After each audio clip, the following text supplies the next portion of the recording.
연도 카드를 들어가기 전에 여러분들이 메일로 해서 보내주신 사연들이랑 고민이 있는데 좀 도움되실 것 같은 거 몇 개 골라서 같이 좀 얘기를 드리도록 할게요.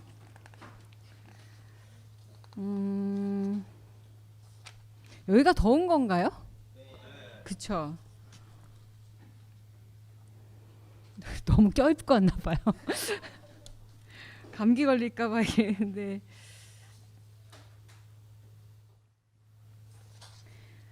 질문해 주신 분 것 중에 이제 계산 때문에 다들 헷갈려 하시는 것 같은데, 인생 그래프 오늘 얘기 드릴 것 중에 인생 그래프 그리는데 숫자 계산이 애매하네요. 합이 22가 0이 된다면 23은 1이 돼야 하는 거 아닌가. 참 창조적이신 것 같아요. 그렇죠. 1이 됐으면 저 좋겠는데 합이 5가 되는데, 왜 그러냐면 연도 카드로 쓰이는 또는 우리 이너 카드, 그 문 사인으로 쓰일 때는 이 타로 카드에서 메이저 카드라는 거 22장을 이용을 해야 돼요.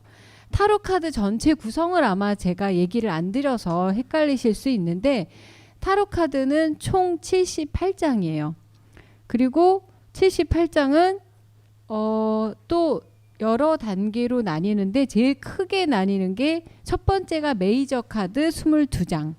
이게 0번부터 해서 21이에요. 메이저 카드라는 거 구분은 뭐냐면, 타로 카드 아래 보면은 큰 영어로 글자가 써 있어요. 뭐 데스라든지 저스티스, 하이프리스트, 뭐 체리엇 하면서 큰 글자가 써 있는 게 메이저 카드고, 이 메이저 카드는 대부분의 무슨 제가 하는 프로파일에서 가장 많이 활용되고 있는 카드라고 보시면 되세요. 수비학하고도 가장 연관이 많은 카드이고요. 두 번째는 이제 마이너 카드라고 그래서 여러분들이 그 사원소 카드를 제가 얘기를 드렸을 겁니다. 이 사원소 카드는 에이스 4장과 더불어서 2번부터 10번까지 그 사원서에 나와 있는, 처음에는 원즈, 막대기, 그리고 컵스, 그리고 컵이 그려져 있는 거, 그리고 세 번째는 스워드, 칼, 그리고 마지막 펜타클, 이렇게 디스크라고 해서 동그랗고 노란 그림 그려져 있는 이 사원서로 해서 마이너 카드가, 그럼 총 몇 장이 나오는 거죠? 마이너 카드는? 응? 40? 40하고 에이스 카드 4개를 하면은 44장이 나오겠죠. 에이스 카드라고 해서 몇 장이지? 4장하고 40? 몇 장이요? 다 해서 40. 왜냐하면 넘버 1이 없으니까. 에이스 카드 그때 한번 설명드렸었는데 그게 있어요. 우리 트럼프라고 해서 포카 좀 치시나요? 뭐 멍멍이 뭐 이런 거 치시나요? 바둑이 뭐 이런 거 하시는 분 없으세요? 포카 모르세요? 트럼프 할 때 우리 그때 보면은 그거 있죠. 그 에이스도 있고 하트도 있고 그리고 다이아몬드 있고 그 다음에 스페이드, 이게 다 사원소에 똑같이 일치하는 거라고 보시면 되세요. 그래서 스페이드는 칼, 스워드, 그리고 하트는 컵, 그리고 다이아몬드는 펜타클, 클로버는 원즈, 나무, 이 4가지가 딱 일맥상통하는, 그리고 거기마다 다 에이스 카드가 있죠. 그거랑 똑같은 조합이라고 보시면 되세요. 그러면은 22장 더하기 40이면은 몇 장이 62장. 나머지가 코트 카드, 그 우리가 인물 카드라고 그래서 각각의 사원서마다 4명의 사람들이 있는 거. 이 큰 구성이 있다 보니까 숫자 메이저 카드만 제가 주로 얘기를 드리거든요. 그래서 여러분들이 타로라든지 수비학 저랑 함께 이걸 수업하실 때는 오로지 숫자는 애지간하면 다 더해서 한 자리 숫자를 하는 거가 솔카드고, 그리고 나머지는 1부터 21, 그리고 22는 원래는 22가 아니고 0부터 시작을 해야 되는데 0부터 시작하지 않아요. 이 메이저 카드들은. 그래서 1부터 해서 맨 마지막에 22, 0. 왜 0부터 시작하지 않는진 아마 이거 끝날 때쯤에 이야기를 들으실 수 있으실 거예요. 그래서 22장에 끝나는데 23부터는 5로 그냥 가시면 되세요. 2 더하기 3. 그래서 이분께서 말씀하신 게 합이 30이면 여기서 21을 뺀 8이 되는 거지. 이거 정말 또 오묘한 것 같아요. 너무 창의적이세요. 막 저도 헷갈릴 뻔했어요. 이렇게 빼보면 뭐가 나오진 않은? 막 이러면서. 그래서 21을 제외한 거는 계속해서 더해서 한 자리 숫자를 만들어 가시면 됩니다. 그리고 또 하나. 주변 사람들의 썬카드와 문카드를 좀 봤는데요. 잘 맞는 경우도 있지만 제가 알고 있는 이미지랑 너무 다르거나 결단코 자기는 그렇지 않다고 주장하는 사람들이 있어요. 그럴 경우에는 어떻게 해석해야 되는지 알고 싶어요. 지금 한 번 배워가지고 해석이 잘 안 되시잖아요. 저한테 보내세요. 메일 보내시고 결단코 아니란 분들 특히 저한테 보내세요. 예, 이유가 있을 거예요. 예. 왜냐하면 뭐 그렇게 뭐 돈 받고 하는 것도 아닌데 막 결단코 안 된다라고 하는 거 그분들 성격 이상한 거 아니겠어요? 그래서 그분들한테 뭐 맞추려고 하고 해석 너무 잘해주시 말고 그냥 그럼 너 차라리 너는 이런 경우에 문제가 있다고 하니까 너가 꼭 가봐라. 그래서 저도 매출 창출을 함께 같이 꾀했으면 좋겠어요. 이런 난공불락의 스타일 가지신 분들 아주 제가 좋아하니까 원래 절대 결단코 뭐 이렇게 말하는 분들 의외로 잘 무너져요.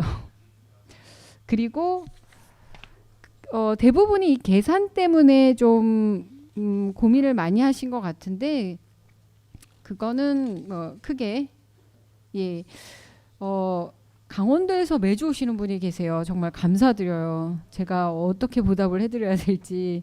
그래서 최대한 수업 시간을 제대로 맞춰드려야 되는데 이렇게 멀리 오신 분들 때문에 이 피곤한 몸을 이끌고 올라오는지 자기가 왜 궁금했는데 첫 번째 날 4번에 대한 이야기를 듣고 위로를 얻으셨다고 하네요. 소울카드도 문카드도 양쪽이 다 4번이신데 나는 왜 늘 불안할까? 존재의 불안정성에 대한 오랜 고민이 원래 이렇게 생겨먹었다는 선생님 말씀에 도리어 되게 큰 위로가 됐다. 참 칭찬이죠.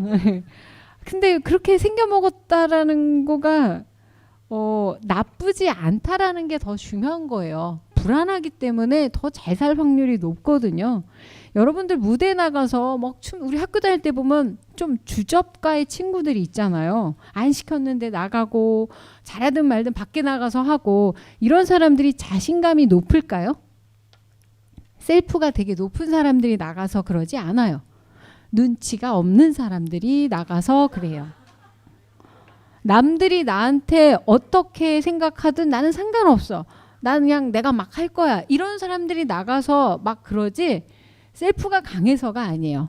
셀프가 강한 사람들은 수용을 잘해요. 누가 나가서 뭐 춤을 추든 뭐든 즐길 수 있는 사람이 셀프가 높고 그걸 보면서 쟤 또 저래. 쟤 주접해. 나 진짜 짱나. 막 쟤만 뭐 미치겠어. 나 방 갈아버려. 막 이런 사람들이 셀프가 낮은 거예요. 불안한 거거든요. 그리고 눈치가 없는 사람들과 눈치를 많이 보는 사람들 차이는 또 뭐가 있냐면 눈치가 없는 사람들은 나가서 내가 뭘 해도 잘하고 못하고 상관이 없어요. 근데 눈치가 높은 분들은 사실은 너무 나가고 싶은 사람들이에요. 나가서 나도 난 더 잘하고 싶어요. 근데 아직 나가서 괜히 쪽팔리고 창피당할까봐 못 나가는 분들이거든요. 그래서 오히려 어릴 때 뭐 너무 소극적이라는 얘기를 들으시거나 뭐 아니면 자제분을 키우시는데 우리 애는 나가서 뭐 좀 하라고 하면 죽어도 안 해요. 근데 그런 애들이 무대는 되게 뜨거운 눈으로 쳐다보고 있어요. 열망은 있다라는 거거든요. 근데 다른 사람들이 날 어떻게 생각할까 너무너무 중요하고 잘 보이고 싶다라는 거예요. 그러니까 잘 보이는 거에 관심 없는 사람과 너무너무 잘 보이고 싶은 사람들 그 차이만 있을 뿐이에요. 근데 4번의 이 두 가지 다른 번호들 중에서도 똑같은 게 양쪽에 다 있는 분 있죠. 2번, 4번, 6번 그러면 뭐 두 가지가 합쳐져서 울트라 시너지가 일어날 것 같은데 그렇지는 않아요. 같은 유형의 번호인데 연도 카드를 하면서 한 번 더 솔 카드를 얘기해야 되는 것 중에 하나는 저도 연도 카드가 만약에 올해가 썬이고 아까 그 4번 분도 만약에 연도 코드가 썬이면 4번의 썬과 저와 같은 2번의 썬은 달라요. 왜냐하면 같은 태양 아래서 피부가 잘 타는 사람도 있고 잘 안 타는 사람도 있죠. 각각의 에너지와 자신이 갖고 있는 역할에 의해서 같은 조건 환경도 조금은 다를 수가 있다라는 거죠. 하지만 그때 일어난 상황을 겪는 거, 외부적인 요인은 상당히 비슷할 수 있어요. 대신 4번이라면 견고함이라는 4번 안에 또 다른 견고함이 있어서, 견고함이 많으면 무슨 아톰 같은 느낌이 들 수도 있지만 사실은 비밀스러운 게 더 강해지는 거예요. 상자 안에 상자, 상자 안에 상자, 그러면 맨 마지막에 뭐가 있을 것 같죠. 근데 아무것도 없으면 안 되죠. 그래서 이분들은 무언가를 많이 이렇게 확장해 나가려는 힘보다 나의 가장 비밀스러운 어떤 유니크한 매력을 찾으시는 게 불안감을 해소하는 데 도움이 많이 되실 수 있어요. 그래서 아마 강원도에서 여기까지 그 비밀스러운 길을 열심히 오시는지도 모르겠어요. 그래서 이렇게 멀리서 오시는데 제가 한번 꼭 얘기해 드려 보고 싶었고, 그리고 타로가 다른 사람들과 관계에 있어서 자신을 어떻게 보는지 그 부분을 이해하실 수 있게 됐다고 하시는데, 이 올해 카드를 아마 쭉 배우시게 되시면 무엇을 이해하시게 되냐면요, 내가 살면서 어떤 부분에 상당히 민감하게 발작적 반응을 하는지가 패턴적으로 나올 수가 있어요. 그러니까 우리 요즘 같은 시대에 살면 어떤 사람은 어떤 뉴스만 나도 막 개분개를 하고, 또 어떤 사람은 막 그러려니 하고, 또 어떤 분들은 뭐 들은 척도 안 하고 다 각각의 반응을 일으키는 거를, 그게 민감성이 달라서예요.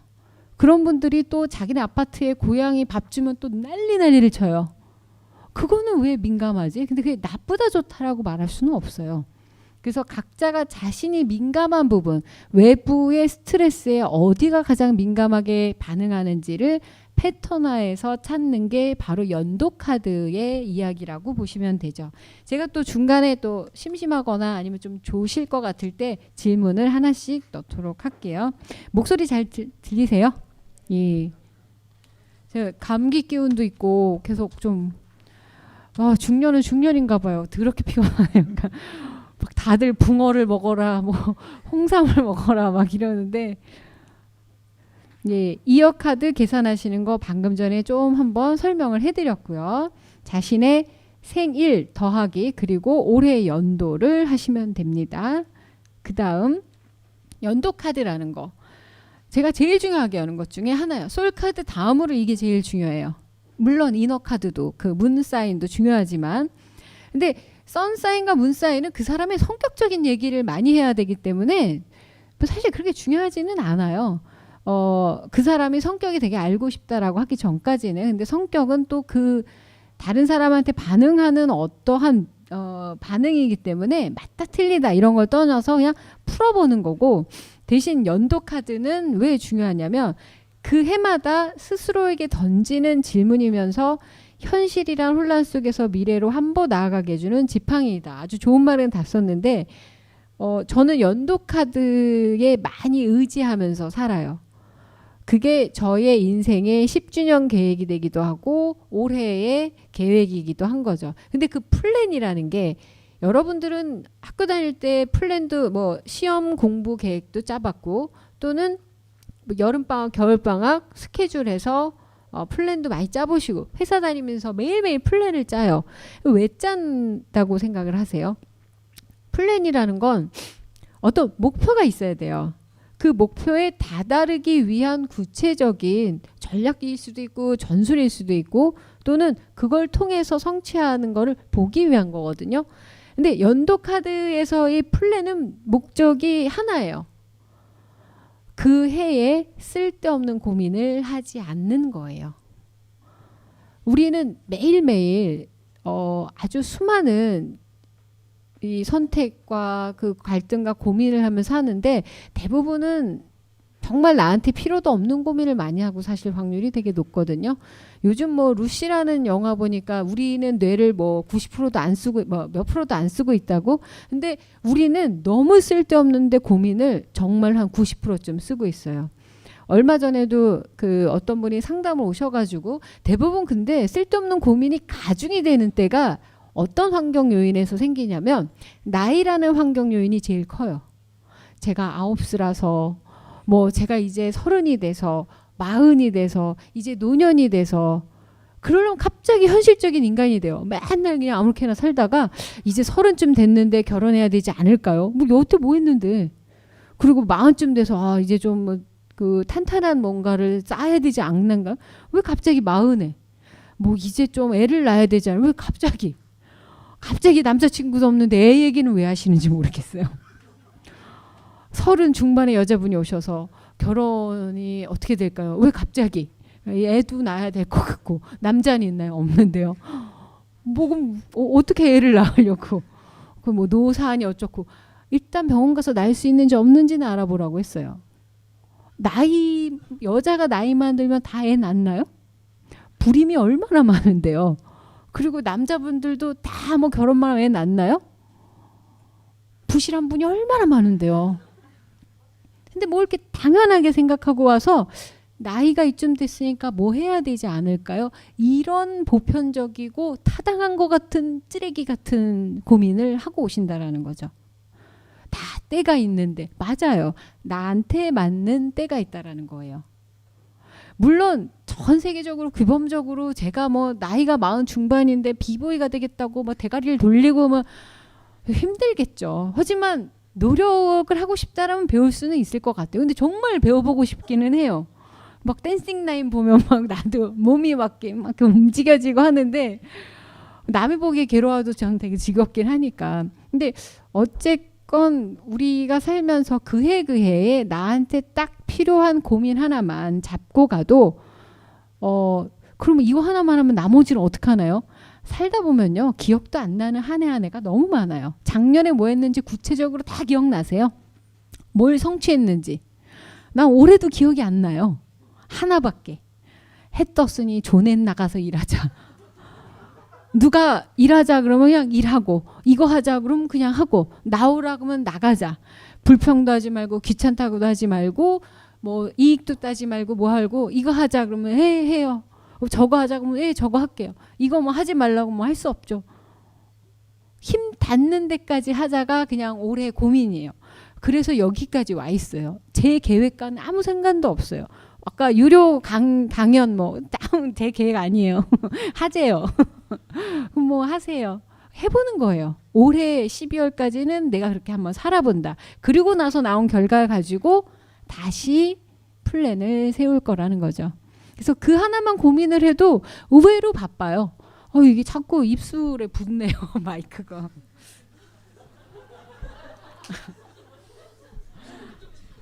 예. 혼자서 느끼고 있었어요.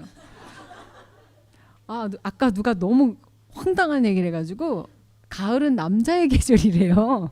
그러면서 막 다이어트를 열심히 하신다고 하면서 그렇죠. 그랬더니 이 가을에 여자 하나 품을 수 없는 남자는 뭘 터트려야 된다나? 그래서 너무 깜짝 놀래가지고 이거 삐스 처리해 주세요. 낭심을 터트려야 된대요. 저 그 말에 너무너무 놀래서 야 멋진 말이라고 생각했어요. 그런데 갑자기 김 PD님이 남자가 손수 짠 자몽 뭐예요? 그래서 뭐라고요? 그래서 혼자서 이 가을에 많은 분들이 이렇게 외로워하는구나 생각하면서 왜 쓸데없는 얘기를 하는지 모르겠네요. 저도 제정신은 아닌데 자, 이어 카드라는 것이 무엇인지 하나만 고민하자. 이 원띵 이거 하나만 생각을 해주시고 그 이어 카드를 통해서 라이프타임 그래프를 이제 우리 벙커에서 나눠드린 종이에다가 계산은 다 한번 해보셨나요? 본인들의 라이프 연도 카드들을. 그래서 한번 예로 제 카드를 보여드린 적이 있어요. 태어났을 때 10일 연도 카드가 저스티스였죠. 그래서 현재 2014년 해서 이 그래프 바가 있는데 46이 아니에요. 지금 45 간당간당 있어요. 나이가 잘못됐어요. 그런데 지금 현재 제 이어 카드는 선이에요. 즉 이 그래프에 의하면 저의 유년 시절 저기 한 30 전까지와 30 이후부터 제 인생은 아주 엄청난 변화를 겪고 있다라는 거죠. 말대로 30 전까지 되게 힘들었어요. 그러니까 저 그래프가 낮다고 해서 힘든 건 절대 아니에요. 이건 그냥 제 간증이에요.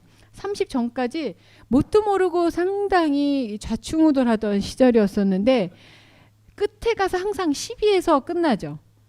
12 하면은 행맨을 의미해요. 매달려 있는 거. 뭐만 하려고 올라가면 끝에서 쭈루루, 올라가면 쭈루루, 올라가면 쭈루루 되는 일이 하나도 없었어요. 30까지. 정말 이 30이란 나이까지 내 친구들은 졸업하고 직장에 다니고 뭐 결혼해서 애 낳고 괜찮은 남자 만나는데 저는 뭐 자퇴, 뭐 퇴학에 거기다가 뭐 파혼에 직장에서 잘리고 되는 일이 없어요. 그래도 노력은 안 한 거 아니에요. 저렇게 한 단계 한 단계 노력을 했는데 30 전까지 아무것도 안 되는데 제가 만약에 좀 더 일찌감치 이 공부에 대해서 아주 심오하게 공부를 했었더라면 저 시기마다 내가 이거 하나씩을 준비만 했더라면 한 번 치고 올라갔을 때 그냥 확 끌고 올라갔을 텐다라는 아쉬움은 있어요.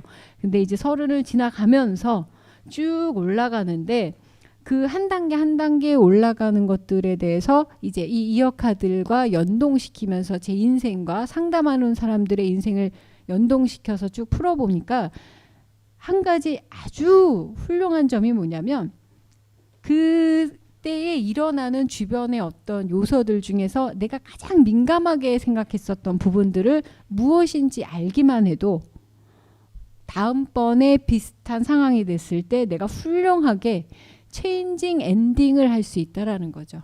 이거의 가장 쉬운 예가 뭐냐면 이러다 마이크 먹겠어요.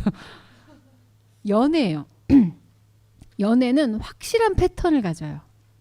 내가 사람을 대할 때 욕망이 변하지 않기 때문에 엔딩도 비슷하게 끝나게 돼요. 그거는 어떤 여자든 어떤 남자를 만나도 똑같아요.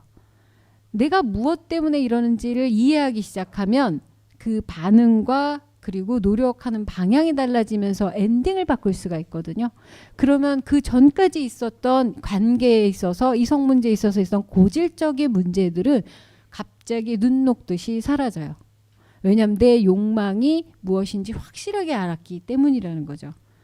즉 연도카드는 내 외부에 일어나는 것들에 대한 내 욕망을 어떻게 관철시키느냐, 그리고 그걸 통해서 내가 어떻게 다음 해에도 비슷한 상황이었을 때, 비슷한 연도가 왔을 때 어떻게 대처하느냐를 미리 대비를 하는 겁니다. 이거는 미래를 알려주는 예측 도구가 아니에요.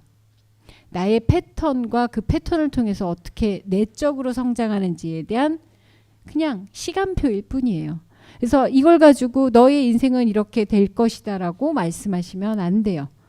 이 상황에서 우리는 이런 것들을 얻어야 하고 이러한 것들을 준비해야 된다라, 대비해야 된다라는 것만 이해해 주시면 되죠. 그래서 요건 이따 쉬는 시간에 본인들 거를 나눠드린 그 그래프에다가 그리시길 바라고, 두 번째로 중요한 거는 그래프를 이렇게 쭉 그리는 거는 의미가 없어요. 그러니까 크게 보면 나 이렇게 가는구나, 더 이상의 의미가 없는데 중간중간에 본인들한테 항상 자기한테 의미가 있었던 나이와 또 사건들이 있었을 거예요. 뭐 첫사랑을 만났을 때, 또는 뭐 결혼을 했을 때, 그리고 뭐 대학에 내가 되게 어렵게 입학을 했다, 뭐 아니면 등남을 했다, 등려를 했다, 아니 뭐 결혼을 했다, 또는 내가 원하는 뭐 직장을 가졌다, 아니면 뭐 좀 슬픈 그런 일이 있었다. 나한테 의미 있었던 중요한 어떤 사건이 있었던 해 연도 카드를 계산해보고 그 연도 카드에 해당되는 이어 카드는 무엇인지, 공통점은 있는지, 또는 그 패턴을 먼저 찾아보실 필요가 있으세요. 그걸 먼저 그래프를 그리신 다음에 꼭 찾아보시기를 바래요. 이제 맨 처음에 연도 카드 이제 들어가는데, 한 가지 재밌는 건 여기 계신 분들 중에서 연도 카드에 1번, 2번, 3번이 나오셨던 분 계세요? 그래서 1, 2, 3, 4, 5, 6, 7, 8, 9 이렇게 올라가나요? 아니면 1하고 뚝 떨어지고, 대부분 자기 솔카드가 1번 아니세요? 그 연도카드에 1이 나오셨던 분 3번? 사실은 1번, 2번, 3번 현대에 잘 안 나와요. 계산을 한번 다시 해보셔도 되고, 솔카드가 1번이 아니신 다음에 한번 다시 계산을 해보셔도 되는데, 뭐 있을 수는 있어요. 근데 이거는 과거에 뭐 이렇게 중세 뭐 안 나올 수도 있는, 최근에는 잘 나오지 않는 1번, 2번은 그렇게 좀 생각을 할 수도 있는데, 이 연도 카드는 사실상 연도가 들어가죠. 2000 몇 년, 1900 몇 년 이런 게 들어가기 때문에 어떤 큰 100년을 두고 연도 카드 또는 10년지기로 뭐 20년지기로 해서 큰 변화가 일어나는 거와 연관이 있기 때문에 현재는 잘 나오지 않는 연도 카드도 있어요. 하지만 그걸 다 무시하고 1번부터 해서 어떤 의미가 있는지, 즉 처음에 설명했던 것처럼 그거죠. 이 해에는 내가 무엇을 고민하면 되는가, 하나만 고민해야 할 포인트만 보시면 됩니다. 자, 포커싱이라고 되어 있어요. 집중. 1번 카드가 나오는 연도에는 내가 지금 현재 열정과 에너지를 어디에 집중하고 있는가를 질문하셔야 되세요. 그리고 예를 들어서 여러분들이 78장을 가지고 타로 카드 뭔가 질문을 받아서 스프레드를 이렇게 해서 나왔는데 1번 매지션이 나왔다라고 한다면 항상 이 질문과 유사한 걸로 대답을 하시거나 본인도 의미 해석을 하셔도 도움이 많이 되실 수 있어요. 1번은 현존한다라는 느낌과 함께 거기에 집중한다라는 거를 동시에 이루고 있는 카드거든요.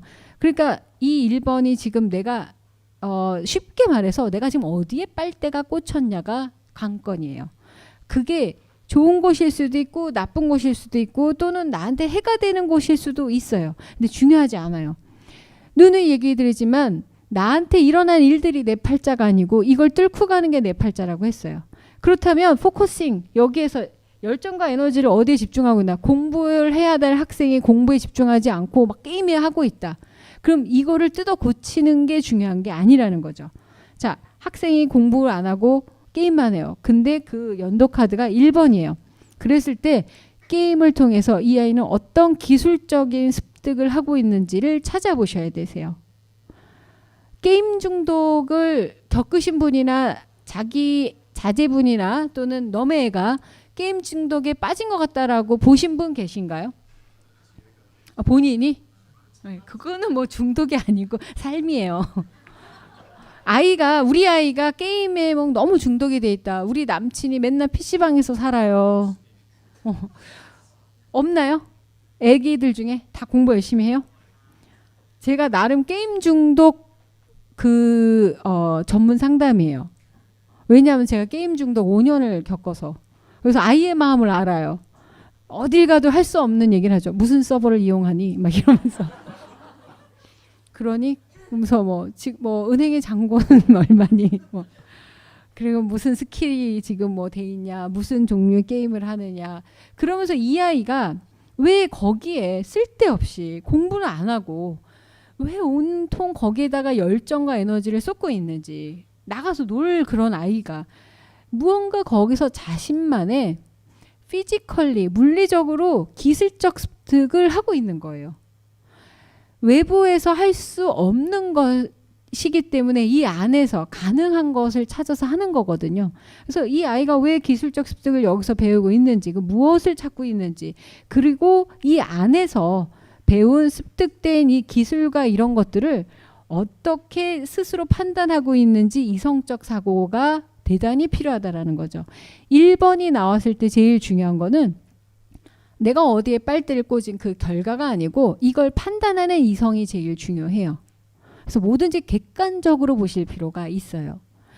마차를 한번 설명해서, 인간은 마차의 비유를 하는데 그 마차 자체가 우리가 타고나 이 몸은 다 사람마다 다르고 차들도 다 사람마다 다르듯이, 근데 이 차를 움직이게 하는 말은 감정이에요.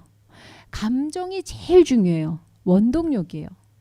마차 하나만 있으면 바퀴 없으면 못 굴러가듯이 마차에 말 없으면 그냥 무용지물, 그냥 짐짝 같은 거죠. 상자.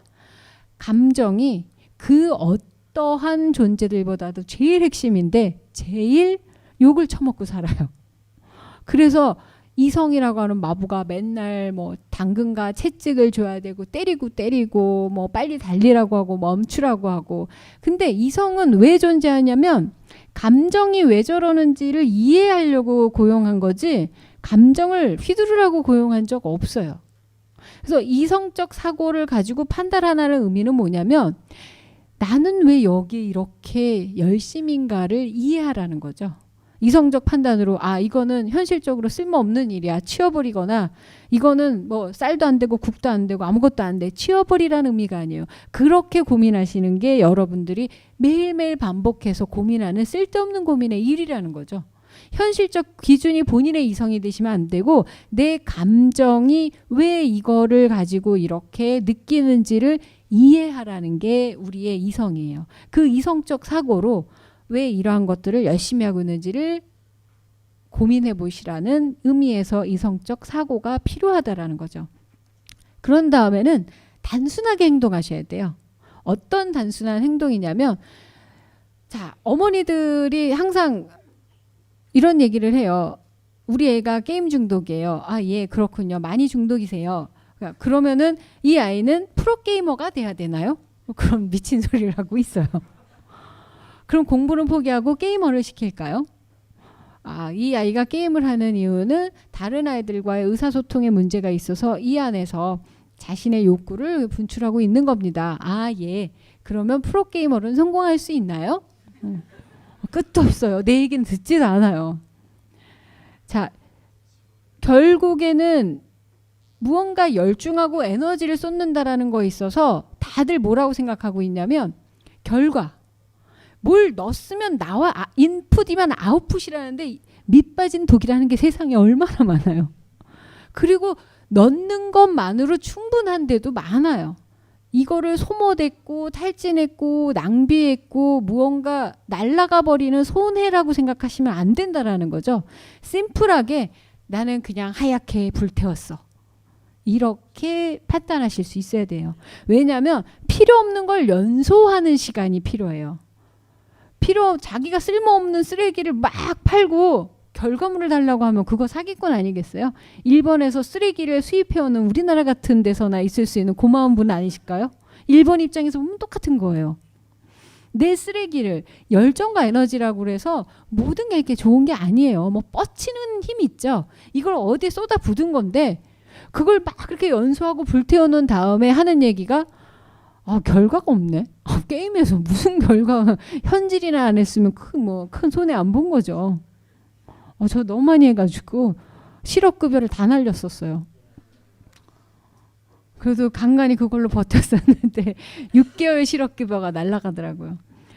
결국에는 그래서 다들 얼마나 한심하겠어요. 30이 넘은 처녀가 앉아가지고 그거 하면서 맨날 현질하느라고 전화해가지고 예 입금됐습니다 막 이러면서 무슨 광장에서 만나시죠? 그러면 뭐 내 인벤에 넣어주세요. 막 이러면서 얼마 한심했겠어요. 다들 끝나면서 그런 얘기를 해요. 그렇게 게임을 했으면 너가 뭐가 남냐? 뭐 남긴 그 당시에 제가 직장 다니면서 쌓였었던 스트레스, 인간관계에서 많은 것들, 분노, 억울함, 뭐 호르몬 장애 뭐 이런 것들이 그 안에서 다 풀어진 거죠. 왜냐하면 비워야 되거든요. 비워야 다음 단계로 넘어갈 수 있기 때문에 열정과 에너지를 쏟는 거를 여러분들 무언가 인풋 아웃풋으로 착각하시지 말라는 거예요. 그래서 단순한 행동, 이건 그냥 내가 구구로 하는 겁니다 라고 생각해야지 하다 보니까 뭔가 이러면 뭔가 나오지 않을까 하고 기대 반이 현실화되는 것 같아서 이게 착각으로 넘어가면서 망상에 빠져요. 쓸데없는 짓을 하는 주제에 이걸로 스티브 잡스가 되길 바라시면 안 돼요. 즉 1번이라고 하는 거는 어디 그냥 빨대 꽂았다. 왜? 무언가를 쏟아 버리기 위해서 그냥 정화장치 하나 설치했다라고 생각하시면 됩니다. 그리고 내가 이 열정을 왜 쏟아부고 있는지를 내 감정을 헤아리면서 이 행동에 있어서 그냥 심플하고 단순하게 접근만 하시면 되세요. 그냥 이걸로 뭘 해먹으려는 게 아니고 이 자체. 그래봐야 1년이에요. 여러분들 1년을 낭비를 했다고 해서 인생에 어마어마한 지장이 오나요? 올해도 다 낭비했잖아요, 우리. 거의 낭비가 되고 있는 상황인데 몇 개월 안 남았어요. 빨리 낭비해버려야죠. 기억도 안 나요. 그런데 이렇게 하면은 뭐 너무 소모적인 거 아닌가요? 매년 그러고 살았으면서 갑자기 왜 1년을 그렇게 소중히 여겨요? 1년 1년을 하나만 기억나도 훌륭할 텐데. 그래서 이 1번은 태초에 아이가 태어났을 때 무엇으로부터 벗어나냐면 양수로부터 벗어나요. 나한테 충분한 영양을 공급하던 탯줄을 끊으면서 내게 부여됐던 모든 영양소 그 안에서 탈출하는 거거든요. 독립적으로 스스로 살아가기 위해서. 그렇기 때문에 의사소통의 부재가 뭐냐면 이때 세상하고 뭐 대화가 되겠어요. 쓸데없는 짓을 하고 있는데. 그 부재에 대해서 고민하실 필요는 없다라는 거죠. 여기에 관련되어 있는 단어들은 여러분들이 이해에 쉽게 빠질 수 있는 훌륭한 고민이라고 생각하는 착각들이라는 거예요. 무언가 내가 이 상황에서는 이렇게 돈을 벌어야 되지 않을까, 이렇게 열심히 하면 결과가 나와야 되지 않을까, 그런 거는 고민이 아니고 지금 내가 얼마나 더 열심히 시간을 낭비하고 있는지가 더 관건일 수 있다라는 게 1번입니다. 그래서 포커싱이에요. 다른 거 신경 쓰지 마시고 그냥 내가 이 순간에 이게 하고 싶으면 하세요. 그게 하고 나니 허무하더라. 허무가 남았네요. 허탈하더라.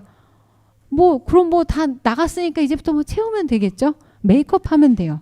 그래서 한 번쯤은 우리도 무언가를 끊임없이 채우려고 하는 데서 끊임없이 필요 없는 걸 집중해서 버리는 시간이 필요하다라는 걸 보여주는 게 바로 1번입니다. 그래서 1번의 해가 혹시 언제 나왔었나요? 아직 계산이 안 됐나요? 3번이요. 1번이 나왔었던 분. 예, 언제 몇 살 때 나오셨었죠?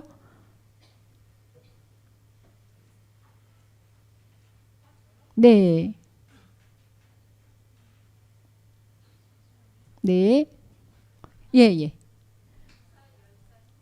2살, 10살, 20살. 오, 빡세네요. 2살, 10살, 20살에 어떠한 일이 있으셨나요? 2살은 기억 안 나실 거고 10살과 20살에 평범하셨어요. 그 당시에 가장 좋아했었던 게 어떤 거였어요? 10살과 20살.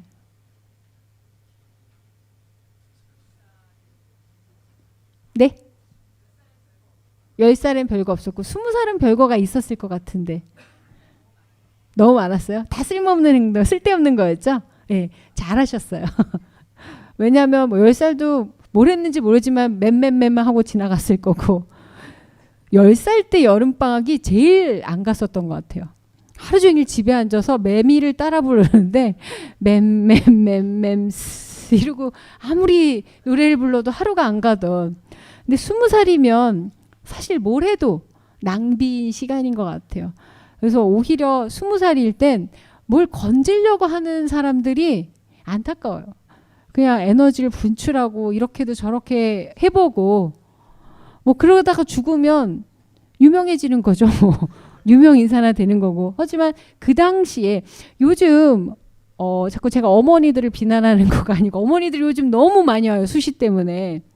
그래가지고 상담을 하다가 너무 좀 힘들어서 스트레스 받아서 그러는데 아이들이 학교를 가고 이제 대학을 가고 하면서 모든 걸 준비를 해줘야 된다라는 이제 강박들이 이제 다 있어요. 그건 뭐 훌륭한 생각이긴 해요. 근데 준비를 시켜주는데 그때 맞는 준비를 시켜줘야 된다라는 게 아주 정확한 말인 것 같은데 매우 아이러니한 말이에요. 그 나이 때 무엇이 필요한지 정확히는 그 애밖에 모르거든요. 그런데 그 아주 안일한 프레임에 넣어서 맞추면 우리 아이는 계속 모자란 아이만 돼요. 왜냐하면 그 프레임은 상상하기 힘들 정도로 수준이 높아요. 우리나라에서. 대부분 1등급, 2등급, 3등급이 나와야 된대요. 여기 수학 1등급이셨던 분.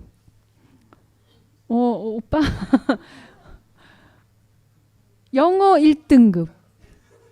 자, 여기서도 봐요. 지금 꼴랑 한 명이에요. 영어 1등급. 아니면 다 필요 없어. 2등급. 좀 있는 척해요. 3등급. 3등급도 지금 없잖아. 저도 기억이 안 나는데 뭐 어떤 뭐 그 점수로 따지는 시대일 수도 있으니까 그 이 정도는 해야 되지 않나라는 프레임에 들어가 있기 때문에 뭐 질문 있으면 말씀하세요. 거기 가운데.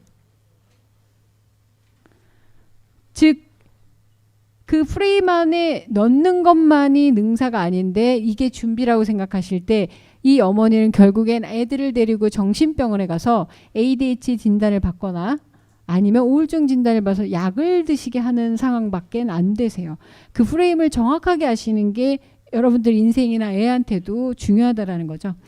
자, 첫 번째가 장황하긴 했지만 이게 세부적으로 설명을 드리는 이유는 이제 여러분은 22장의 카드만 갖고도 점을 보셔야 돼요. 이게 연도 카드를 설명하는 동시에 여러분들의 질문에 저는 한 장 빼기를 제일 좋아해요. 밑장 빼기가 아니고. 왜냐하면 모든 질문에 막 12개씩 놓고 어떻게 해석해요. 전 너무 복잡해서 그거 싫어해요. 뭐 그 타로 이런 책 보면 스프레드법 해가지고 뭐 12개, 13개, 78장까지 뽑지 그럴 거면 한 방에 끝내야죠. 질문이 심플하고 나한테 정확하면 타로 한 장이면 다 해결돼요. 대신 뭐가 전제가 돼야 되면 이 답을 무조건 수용해야 돼요. 아 이건 아닐 거야 이씨. 두 번째, 세 번째 어드바이스까지 막 이렇게 나가지 말고 그냥 한 방에 끝낼 수 있는 자신감만 있으면 무조건 되거든요.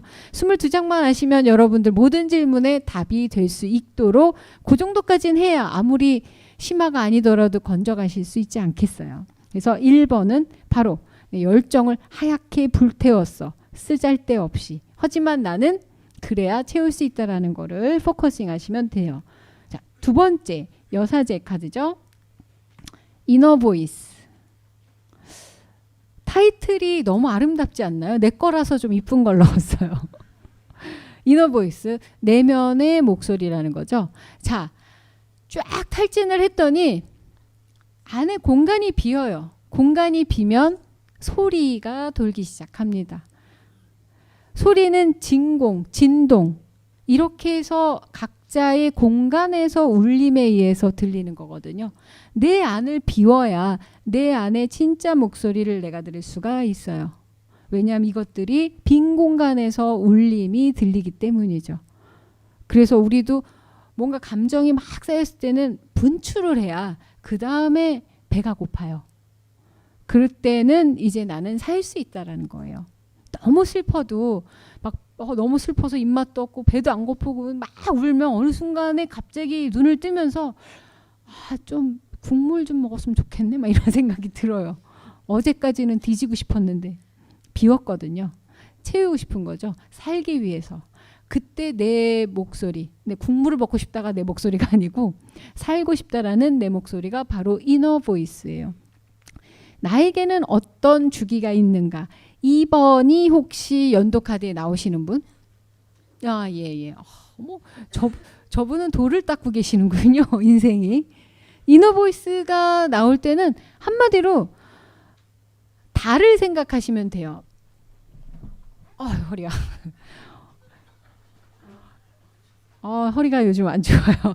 자, 그 달은 그거 우리 생물 시간에 배웠나요? 달. 오금 왼 뭐더라? 오른쪽에 있으면 금음달, 왼쪽에 있으면 오금 왼초인가? 5초 왼금인가? 그렇게 달 모양으로 외우지 않았어요? 시험 볼 때? 자, 그랬던 것처럼 달은 주기를 가져요. 금음에서 금음까지 보름달을 거쳐서 자신의 모양을 바꿉니다. 스스로 바꾸는 게 아니고 해 때문에, 공전한 지구 때문에 이게 바뀌는데, 그래서 나와는 상관없이 주기를 갖게 돼요. 억울한 일이죠. 이 주기라는 게 뭐냐면 우리가 일상적으로 감정적인 주기를 갖고 있는 걸 의미를 해요. 계속 얘기 드리지만 이 타로와 수비학과 이 상담에 있어서는 감정이 최고예요. 왜냐하면 인간은 이퀄 욕망이에요. 아무것도 없어요. 인간의 욕망이기 때문에 살아있는 거예요. 이성 뭐 그것도 다른 차원에서 욕망이라고 보시면 돼요. 욕망과 가장 근접하게 보여지는 게 바로 감정인데 그 감정의 주기가 어떻게 흐르냐를 모색할 수 있는 때가 2번에 해요. 이 2번의 해는 감정적인 드라마틱한 변화를 겪는 시기라는 거죠. 그래서 어떤 주기가 있기 때문에 나는 뭐 오늘은 이랬다가 내일은 저랬다가, 이 감정 주기는 내가 인간관계를 맺는 데 있어서 매우 큰 영향력을 끼쳐요. 그래서 제가 이제 2번 솔카드이신 분들은 이 주기가 상당히 복잡하고 자기만의 이 프로그램이 있어서 거기다 상태가 좋은 때가 되게 짧아요. 대부분은 좋지 않아요. 그래서 제가 늘 저한테도 쓰는 방법이기도 하고 2번 분들한테도 드리는 어드바이스가 뭐냐면, 상태가 좋은 시기가 이렇게 보름달 전은 며칠 없어가지고 그 양옆에 되게 좀 어두워지는 그 시기에는 좀 숨어야 돼요. 그런데 이제 어렸을 때는 너 왜 맨날 연락이 없니, 끊기니, 잠적하니, 잠수타니 되게 얘기를 많이 들었는데 작전을 바꿨어요. 요즘 뭐 좀 뭐 만날래? 그러면 요즘 기도 중입니다. 뭐해서 예, 공부 중입니다. 뭐 수련 중입니다. 뭐 계속 뭐 술 마시고 있어도 기도 중입니다. 되게 용한 줄 알아요. 그러니까 즉 내 직업상 사람들이 믿을 수 있게끔 하는 나름의 잠수 기간을 사람들한테 보여주니까 전에는 되게 부정적인 평가를 받았는데 요즘 상당히 일에 몰두하는 모습으로 보여요. 하지만 집에서 하는 짓은 다 똑같아요. 뭐 심야 식당을 보거나 미드를 파고 있거나 술을 마시고 있거나 게임을 하고 있겠죠. 뭐 어쨌든 저한테는 다 기도고 도 닦는 거라고 생각하니까 결국에는 내 주기를 알면 남들이 나를 보는 그 시각, 이미지를 재조정하실 수가 있어요. 그래서 이 주기를 어떻게 하냐면요. 좀 주변 사람들한테 인터뷰를 하셔야 되세요. 너희들이 봤을 때 요즘 내가 상태가 어떤 것 같아? 뭐 이렇게 너무 친한 분한테 하지 마세요. 좋은 소리 못 들으니까. 근데 일하는 분들은 피드백 많이 줍니다. 너 요즘 이렇게 까칠해? 그럴 때 적으세요. 까칠. 몇 월 며칠 까칠. 무슨 나의 그 생리 주기를 적듯이. 그리고 오늘은 누가 나한테 뭐 칭찬했음. 이러한 일지를 좀 많이 쓰는 게 도움이 되시는데 가장 많이 받는 피드백, 단어, 그리고 그 문장이나 이런 것들을 기억하실 필요가 있어요. 이건 주기성하고 관계가 있어요. 그래서 여러분들이 자주 듣는 단어들은 무엇인가?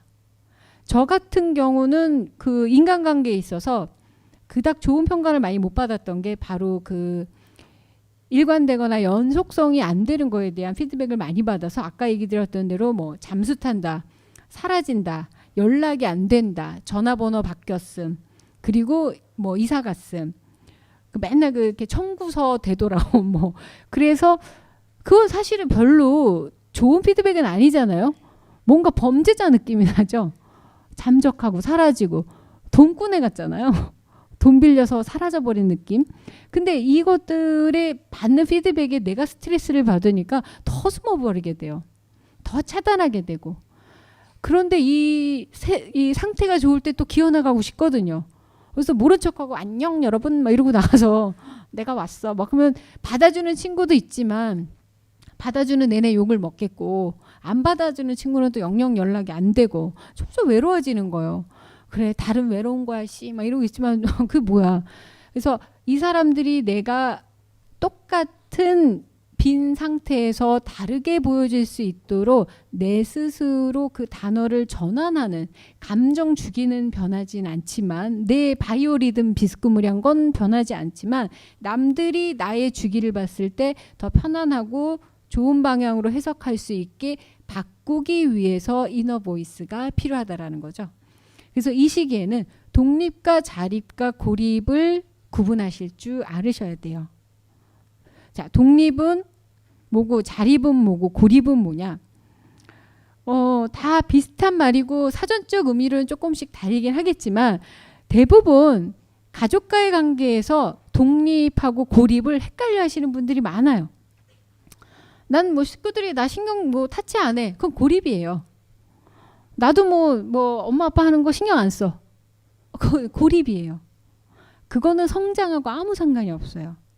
자, 독립. 의지하지 않는다라는 거죠. 자, 그런데 경제적인 요인하고 상당히 연관성이 있는 단어가 바로 이제 독립과 자립이에요. 자, 경제적으로 독립을 했어요. 돈을 벌어서. 자, 그러면은 독립이 자립이 끝나는 걸까요? 경제적으로 스스로 일어날 수 있게 된 거는 자립이지만 독립하고는 달라요. 돈을 벌어도 내내 집에 계시거나 내내 어디 의지하시려는 분들이 있어요. 독립은 돈을 못 벌어도 할 수 있어요. 어디에도 거슬리지 않으시면 돼요. 옛날엔 집에서 너 돈도 안 벌고 뭐하냐 그러면 에이씨 빡쳐 막 이러고 나와. 이건 이미 독립이 안 된 거예요. 근데 저는 어느 순간부터 너 이렇게 돈도 안 벌고 집에서 놀고 막 뭐 성공해서 돌아올게요. 그냥 웃어요. 그냥 저를 TV 보기에 냅두세요. 가족들이 죽고 싶어서 그랬지만 저 마음은 너무 편했어요. 이렇게 평생 살아야지 얹혀서. 마음은 너무 독립적이에요. 그러면서도 옛날에는 부모가 뭐라고 막 반대 싸우고 막 이랬는데 뭐라고 하면 제가 죽일년이에요. 열심히 할게요. 나가서 열심히 하면 돼요. 오늘 성공해서 돌아올게요. 뭐 나갔다가 또 밤 되면 기어 들어오고. 하도 이걸 반복하니까 오빠가 너 성공해서 들어오라고 문을 안 열어준 적도 있었는데 결국에는 독립은 어디에도 내가 치이지 않는 걸 의미를 해요. 근데 이제 내가 돈을 벌면서 그 지경까지 되면 뭐 그냥 아쉬울 게 없죠. 근데 자립만 되고 독립이 안 되면 약간 소녀가장빌이라고 그럴까? 이 자립 때문에 더 결속이 강해지고 더 구속과 이게 더 심해져요. 자립을 왜 했냐라는 거지. 가마우지처럼 남 먹여 살리려고? 자립이 아니에요. 내가 나 스스로를 먹여 살릴 수 있는 건 자립이지만 이렇게 넘까지 그렇게 해서 막 이렇게 군 식구들 데려가는 게 자립은 또 아니고 독립까지 되시려면 그 마음에 부여잡는 게 없으셔야 되거든요. 그래서 그렇게 편한 마음으로 온 가족과 얹혀 사는데 쫓겨났어요. 더 이상 너가 편한 꼴을 볼 수 없다라는 그것 때문에 쫓겨났는데 뭐 쫓겨나도 상관없어요. 이제 자립도 됐고 독립도 됐고 그리고 떨어져 있어도 난 고립이 아니라는 자신감이 생기니까 뭐 사랑도 아니고 언제든지 내가 오고 갈 수 있다라는 게 있으면 가족관계도 갑자기 변한다라는 거죠. 하지만 이게 아주 나쁜 주기로 작동할 때는 늘 똑같은 상황에서도 반복적으로 싸우고 내 감정을 상하는 게 되는데 그걸 그냥 뒤집어서 편안하게 생각하면 아, 나한테는 이런 주기가 있고 남들이 이해할 수 있는 정도만 설명을 해주신다면 갑자기 모든 관계와 상황은 달라질 수가 있다라는 거죠. 그래서 이너 보이스가 갖는 가장 핵심은 내가 사람들한테 어떻게 보이냐에 따라서 그래프를 그리셔야 되세요. 그리고 우리는 대충 알아요. 직관이 있기 때문에. 그리고 심리적으로 그런 것들에 대해서 이미 습득이 많이 되어서 이 직관과 심리를 통한 사람들이 나를 어떻게 생각하는지. 그래서 이 2번이 들어왔을 때 자기의 뭐 성격 유형을 공부한다든지 심리적인 거에 관심을 많이 갖게 된다든지 그리고 또한 자기 자신이 판단이나 이런 것들이 맞고 틀리는 거에 대해서 많이 고민하거나 스스로에 대해서 성찰을 많이 하게 되거든요. 여성성의 커뮤니케이션이라고 하는 게 여성성의 커뮤니케이션과 남성성의 커뮤니케이션은 차이가 많이 있는데 여성, 특히 여성이라고 하는 걸 우리가 헷갈려하는 게 뭐 되게 애교스럽고 페미니스럽고 뭐 오빠 뭐 좋아요 뭐 이러는 게 여성성이 아니고 여성성은 상당히 직설적이고 직관적이고 빠른 걸 의미해요. 여자들이 갖는 큰 여성성 중에 하나는 오히려 남자보다 더 스피디하다라는 거예요. 왜냐하면 직관이 돌아가니까. 검증하거나 뭔가 데이터를 통해서 도출하는 게 아니고 신중하지 않다는 아니에요. 근데 이 직관과 심리를 동시에 움직이니까 여성성의 커뮤니케이션 왜 우리 촉으로 얘기한다고 하죠. 그런 걸 통해서 나를 어떻게 생각하는지 주변에서 또는 나는 나를 어떻게 보는지에 대해서 끊임없이 리서치를 하실 필요가 있죠. 그 마지막으로 이게 제일 중요한 건데 이 2번 카드가 나오면 이 독립적인 거, 자립, 고립, 나는 어떤 인간인가 상당히 미미, 셀프 나 이런 단어가 계속 나오죠. 그래서 좀 외로워요. 근데 롤리니스와 얼론니스는 완전히 다르다라는 거예요. 롤리니스는 외로운 거고요. 얼론니스는 온전한 거예요. 여러분들은 혼자 있기 때문에 외로운 게 아니고 혼자라도 충분하기 때문에 혼자이신 거. 그게 2번 카드의 핵심이죠. 그렇기 때문에 내가 갖고 있는 이 주기가 나 스스로가 충분히 마음껏 즐길 수 있는 나의 다양한 모습이기 때문에 외롭지 않아요. 하루는 뭐 미친년처럼 하루는 뭐 그런 이렇게 지내라는 게 아니고 나의 주기를 통해서 다양한 나를 들여다보는 게 세상에서 제일 즐거운 인간이 되시는 거죠. 그건 자아성찰하고는 조금 달라요. 나의 모습이 감정에 따라서 바뀌는 거를 사랑하시라는 얘기예요. 그리고 남들도 그 모습을 이해하고 사랑스럽게 보도록 다시 재편성해서 리플렉션이라고 보여주라는 거죠. 그래서 1번에서 비운 그 공간에 나의 다양한 감정이 움직이는 그 패턴을 보기 위해서 공간을 채우신 거라고 보시면 됩니다. 그래서 이너보이스이고 여사제 카드가 나왔을 때 여러분들이 나는 요즘 왜 이렇게 외롭지? 왜 남자친구가 안 생기지? 하는데 2번 카드가 딱 나왔어. 혼자도 된대네. 뭐 이렇게 그래 난 혼자가 최고지. 뭐 이럴 수 있겠지만 외로운 게 아니고 나 혼자서도 충분히 온전하다라는 거. 그래서 혼자이기 때문에 내가 감정의 기복기 이렇게 심한가 외로워서 그런가 그런 게 아니에요. 혼자라도 충분하고 나의 다양한 면을 즐기라는 의미에서 주는 카드라고 보시면 됩니다. 2개밖에도 설명 안 했는데 시간이 되게 많이 갔죠. 근데 혹시 여기까지 질문 있으신가요? 사실 1번, 2번, 3번이 나오는 것까지는 이 3가지는 관념적인 얘기가 되게 커요. 4번부터는 일상적으로 일어날 수 있는 일들에 대한 이야기가 많은데 1, 2, 3번은 모든 수비학적 숫자의 기초예요. 1과 2와 3만 있으면 모든 숫자가 나오거든요. 그래서 이 3가지까지만 매우 관념적이라서 좀 지루하고 너무 심오하더라도 원래 이렇게 보여지는 모습 같지 않게 진지하더라도 너무 낯설어하지 않기 바래요. 4번부터는 다시 제 모습으로 돌아갈 수 있어요.